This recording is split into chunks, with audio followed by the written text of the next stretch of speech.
Katwiran dito ng Pangulo, hindi niya kontrolado ang presyo. Una-una sa bansa natin, merong oil deregulation law eh.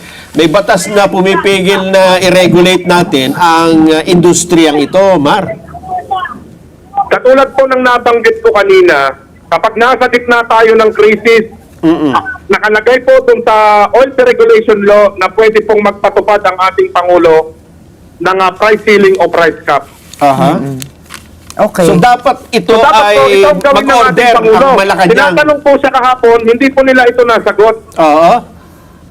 So sa tingin nyo, Ano dapat... po ang essence pa ng emergency power na ibinigay po sa kanya? Oo. Ito lamang po bang sa pagsuspinde ng excise tax na hindi natin alam kung kailan po i-implement? Hanggang kailan yung tigil pasada nyo? Hanggang hindi inuutos ng Pangulo na magkaroon ng price cap sa produktong petrolyo? Simula pa lamang po ito ng mga pagkilos at marami pang susunod kapag ka po talagang hindi na po talaga kaya. Oo. Hindi na kaya. So ano po ngayon, Kamar, kung halimbawa, ano po talaga yung hiling po natin, halimbawa kay Pangulong Marcos nga dahil po sa talaga po yung main event nga, kumbaga, di ba sabi nyo nga siya yung may kapangyarihan ngayon dahil aprobado na po ang emergency powers niya, no, pagdating po sa excise tax. Kung siya po ay nakikinig, ano po yung talagang inyong panawagan po para sa kanya? Yung pong presyo talaga ng langis, kahit ano pa ang isuspend mo, kahit magtaas ka pa ng pamasahe, paano po kung magsamantala itong mga oil companies at paabutin nila ng 200 piso po ang bawat litro ng petrolyo? Ano po ang gagawin ng ating Pangulo? Wala po ba siyang gagawin? Sasabihin na lang po ba ng ating Pangulo, wala akong magagawa kasi wala yan sa batas. Pangulo po kayo, may magagawa po kayo. Mahal na Pangulong Ferdinand Marcos Jr. O, ito, Kamar. May magagawa po kayo, may magagawa po kayo. Oo. Kamar, ito naman na 'di ba, parang sabi nga nila, parang nagbibigay na naman po ng tulong, kumbaga mga band-aid solutions po ang ating pamahalaan habang hindi pa po na-aproba yung mga powers nga po na hinihiling niya para matulungan po ang pagbaba po ng presyo ng diesel. Halimbawa po itong ayuda.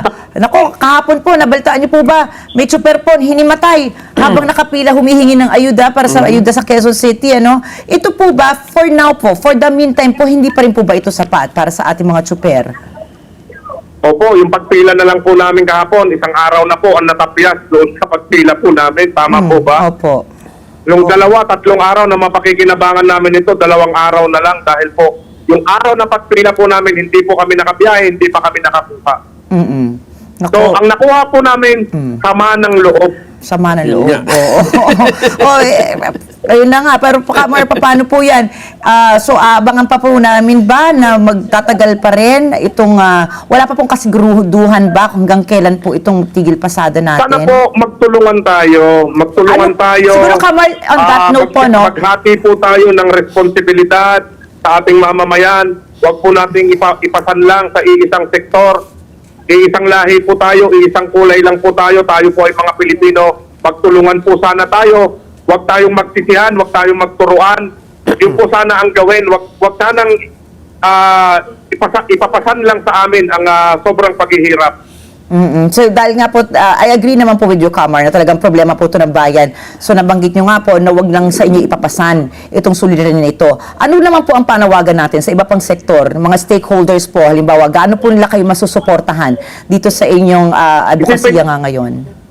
Yung ipinapaliwanag po namin, 1,500 a day ang nawawalang kita namin. Kung kayo po ay nawawalan ng 10 piso hanggang 20 piso kada araw, tignan nyo po yung diferensya. Napakalayo po. Sana naman po sa ating mga mahal na mananakay, bukod po sana sa wag tayong mag 1, 2, 3, kung di po kayo magbayad, wag na ho kayong humingi ng sukle. Kung halimbawa po ay magtutuloy-tuloy pa rin po itong sigalot sa gitnang silangan, ano po ang nakikita nyo pong pagtaya po sa sektor po ng mga jeepney operators and drivers sa mga susunod na buwan po? Kung halimbawa hindi pa rin po pa. Matutulad po ito noong panahon ng pandemic na talagang titigil po ang ating mga kasamaang driver kesa naman po sa malugi kami. Ngayon nga. Ay titigil na lang po kami at hahanap pansamantala ng ibang pagkakakitaan. Yun na lamang po siguro ang tanging paraan. Ang tanong, saan sasakay ang mga mananakay? DPWH.